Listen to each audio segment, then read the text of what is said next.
Brian Kevin Morning Show with Wanda Smith. Wanda is on the line with us in Miami. She'll be back Monday. Wanda, I want to say this from everybody here. We're very sorry about the loss of your grandmother. I know that you're in Miami now, but our prayers are with you. Yes. Well, thank y'all very, very much. Thank you very much. And you know we love you. I know. I love y'all, too. I cried all night long, but you know what? She's 95 years old, so what a blessing. Yeah, wow. Yeah. And you got up and came on down and put up your umbrella and you're talking to us while you're sipping on your coconut drink. Thank you. My sister. I know. You're welcome. Of course, we got to do this. Got to have it. I want to fast forward. I want to get past Precious. I want to come to Empire. Yes. I want to come to Gadabay. I want to come to who? Sidibe. Okay, baby, because you tried to talk over real fast. I want to come together. And, Stop, Monique. Oh! I want to talk to Taraji. Mm-hmm. I want to talk the Butler. Yes. I want you to clear up something because I just saw something. Okay. That was shared with me, and I saw it. I know this is to be true. There is a script of the Butler sent to you and to Sydney from Lee Daniels management. It came from his office. It is a script of the Butler. Yes. Yet in all of the social media and the posts and the back and forth, they are saying that never happened, that you were never offered a part in Empire or the Butler. But I just saw the script from the Butler from Lee Daniels' team to your team. So something, as my grandmother would say, may she rest in peace, there's a fly in the milk here, Sydney. I think Keith Sweat said it best. Something just ain't right. You better know those lyrics, hey, okay? That's what I do. So let's talk about the Empire and Taraji, and, people are saying, well, she wasn't offered that part either. Yes. The one thing that I want to say in reference to my sister, our sister, Taraji P. Henson, Cookie Lyons was meant for that sister. Mm-hmm. No one else could play that role the way she is playing that role. And we're saying, please keep supporting that entire cast of Empire because what they're doing is amazing. They're breaking records. And when people wanted to make this a Monique versus Taraji, that's not what this is by no means because that's our sister. Right. And we're supportive and cheerleading her on. However, this has nothing to do with that, so we wanted to clear it up. Guys, this is not me saying, oh, I'm mad with Taraji or Taraji has a problem with me. By no means. Me and that sister ain't doing nothing but hugging each other with our arms wrapped around each other saying, baby, go get yours. Go do it.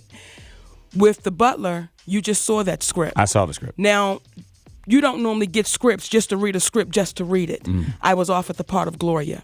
With Empire, and as Sydney said, more to come, I was offered the part of Cookie. Now, I don't have an issue with Mr. Daniels saying, you know what, they want to go with Taraji. Right. No problem. But the way that played out is a problem. And now to be saying Monique was never a thought, we never even wanted to hire Monique for this. Well, again, when you start seeing the communications that went back and forth, what I have said publicly, and I'll say it now to Mr. Daniels and to Mr. Strong. And with Mr. Strong, who's actually making the statements, I was never offered. Tweet, Danny Strong. Monique was never offered roles in Empire or The Butler. # setting the record straight at Lee Daniels sent. And I appreciate him saying that because Mr. Strong, from his perspective, could be telling the truth because he's not on any of the communications. This is the first time I've heard of Mr. Strong. Oh, wow. So Mr. Strong could be really thinking that if he and Lee talked and Lee says, well, I've never sent her anything, he's supporting his friend and his business partner. And we get down for people like that say, I'm going to take a stand with my friend. But as I've said to Mr. Strong, will you speak as loudly when you find out that those things aren't true and I was offered those things and I'm not just pulling it out the air because what they're doing is they're putting my character in question. And they're putting my reputation in question as if now I'm just screaming and saying, oh, look at what happened. By no means. I'm not angry with anybody. I understand the game. However, what I can't let you do is go out and speak things that you know not to be true, especially when Mr. Daniels says Monique is difficult. And I'm like, Lee, when have you and I ever had a difficult What does moment? that mean to you when someone says you're difficult? What that mean? Well, and I don't like to assume it. Go ahead, Is that Daddy, 'cause- money, Sydney? What difficult is like logic. It's never one situation applicable to every situation. So Right. when you're talking to someone and they say, Monique threw me out of her room, Right. that sounds like she was being nasty. But what they didn't tell you was that that individual walked into her dressing room without knocking because they were an executive and they found her getting dressed and they didn't think that she excused them properly. What she's going to tell you is this definitively.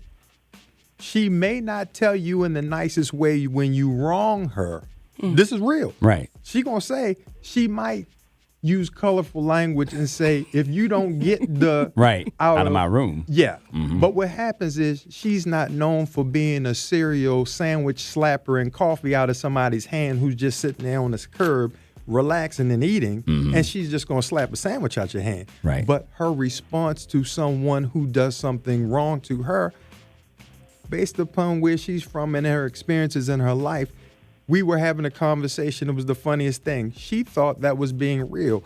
I said, well, it could be construed as being rude too. However, you say in being rude, and potentially sometimes she would say, I may have lacked tact, but what I never lack is ethics, and I never am going to be on the wrong end of a lie. So at the end of the day, she may say something to you. Right. No question about it. But she's not the person that's looking to start any trouble. But when people talk about, and your name has come up here about, and some guy who was at BET said, a conversation that he had with you and y'all were yelling over the phone about the Oscar dress. And that you, how dare you show Monique, and he said that you're a different kind of person. You know what? I would agree. I would have to be a different kind of cat to argue with another cat about a dress. and at some point, my wife is supposed to come down and bang me, not slap me, but bang me in the head and say, oh, you arguing about a dress? So at the end of the day, we live in a world that people dress up as the Joker and go and shoot up movie theaters. No doubt. So to live in a world that someone would say words and try to assassinate your character, it doesn't take as much effort. That's easy to hide behind that. So again, people that know me understand that our approach to business, especially being a black man representing what people consider a high-profile artist, and she's supposed to be with someone who is Caucasian in a large agency representing her, I'm supposed to be inarticulate and I'm supposed to be belligerent. So I have to go even overboard to be overly polite. So to use profanity to express my point is typically or indicative of someone that's unable to express themselves without using profanity. Well, I'm capable of doing that, and I don't want to diminish the value of my words by using profanity with anybody, and I don't want to diminish the value of my time by calling somebody up about a dress, man. A dress. It's like Allen Iverson. Practice? Come on, man. I have a question. Okay. And we're right up against the 2-1. We want to make sure we get the 10 minutes, so go ahead. Okay. And this is for Monique. You know what it sounds like to me? Because I heard you, and going back to Lee Daniels, I heard you say his name a million times. I honestly, I really didn't know who this person was, in back in the day. But you made me understand who Lee Daniels was because you did thank him so much and so many times. And I'm like, oh, my gosh, he really liked this person. And I think what happened was, Monique, it's like he really saw something in you that made him feel like this girl right here, I want to take to the next level. And I think in the midst of him trying to escalate, your movie roles and moving you from one step to the next, to the next, to the next, to the next, then he began to feel like the person that I'm grooming is feeling like she's above what I'm trying to teach her. Because I really feel like, he wanted to take you to the next level of getting back those millions and millions and millions of dollars. But I also know you as a person. You want to be treated fairly. And the friendship, it's about friendship, but at the same time, it's about I want to be treated just like Halle Berry. I want my money too. I don't want to have to keep promoting. When does all this promoting comes with a little money as well? And in his mind, it's just like with me at B103. When I went back to the station, if Reggie say to me, Wanda, I need you to go and do 17 schools next week, I may feel like in my mind, oh my God, I did that back in the day. But in Reggie's mind, I need you to bring that back because that's what people love you for. Mm-hmm. And people need to see you. And he's seeing the bigger picture for me, but I'm not seeing it because I've already done it. Mm-hmm. So I think for Lee Daniels, he was just trying to, make you someone that he felt like, okay, Monique is it, but I think she's stepping up a little too high, and then she's being disrespectful to me because I'm the person that's making her. Does that make sense? Like he kind of lost you along the way? It actually makes a whole lot of sense, and it's a couple things I want to cover that you're saying. Mm-hmm. One is when people say the next level, right. And I want to say this with all humility. Mm-hmm. I'm so okay with us. I'm so okay with us. That's why when we had the Monique show, we were so okay to showcase us in a way that normally we don't get showcased. And we were doing it in such a way that everybody began to call to say, we want to come and sit on your couch because we've heard that people just don't get treated that good nowhere else. Everybody wanted to come. To say take me to the next level, you have to begin to ask the questions, what level is that? Because I've oftentimes heard people say, oh, now you're going mainstream. Mm-hmm. And I would say, well, what stream am I in right now?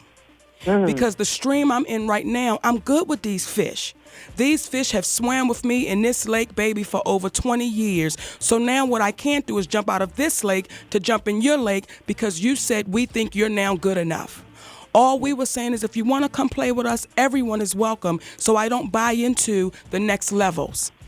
In reference to me getting millions and millions of dollars, see, I've had the big Hollywood agents, the big Hollywood attorneys, and the big Hollywood managers. My husband, Sidney, has negotiated for me the biggest deals I've ever had in my career.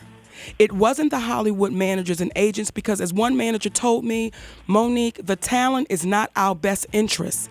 Our best interest is the network and the studios because you come and go.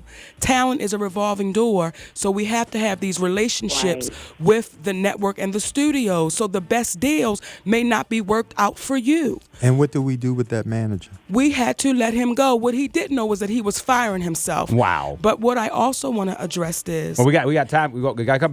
We're going to come back. We got to come back. We're going to come back. Don't go nowhere because Monique has a lot of things we want to address. We want to talk about what she's got going on, movies coming up, and what Halle Berry is now saying about the Oscar curse. I got to get Monique's take on that because Halle has come out and said something about you think it's supposed to all change when they call your name. 8:54 right now. What's going on, Jim?